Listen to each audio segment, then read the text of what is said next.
Telangana CM Revanth Reddy Davos పర్యటనకు వెళ్లారు. తెలంగాణకు భారీ విదేశీ పెట్టుబడులు తీసుకురావడమే లక్ష్యంగా ఈ పర్యటన సాగనుంది. తెలంగాణ ప్రభుత్వం ప్రతిష్టాత్మకంగా రూపొందించిన next gen life sciences policy 2026-30ను దావోస్లో ఆవిష్కరించనున్నారు.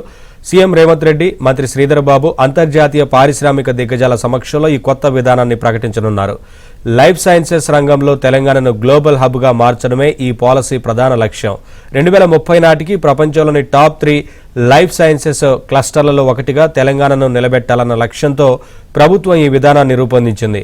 Pharma, Biotech, medical devices, research రంగాల్లో భారీ పెట్టుబడులను ఆకర్షించేందుకు ప్రత్యేక ప్రోత్సాహకాలు ఇందులో పొందుపరిచారు. ఫార్మా రంగంలో ప్రతిష్టాత్మకంగా భావిస్తున్న గ్రీన్ ఫార్మా సిటీ రోడ్ మ్యాప్ను కూడా ఈ పాలసీ ద్వారా స్పష్టంగా ప్రకటించనున్నారు.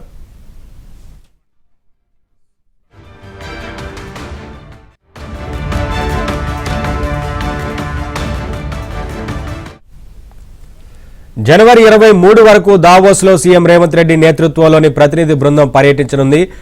స్పిరిట్ ఆఫ్ డైలాగ్ అనే థీమ్తో జరగనున్న ఈ సదస్సులో తెలంగాణకు పెట్టుబడుల ఆకర్షణే ప్రధాన లక్ష్యంగా సీఎం సమావేశాలు నిర్వహించనున్నారు.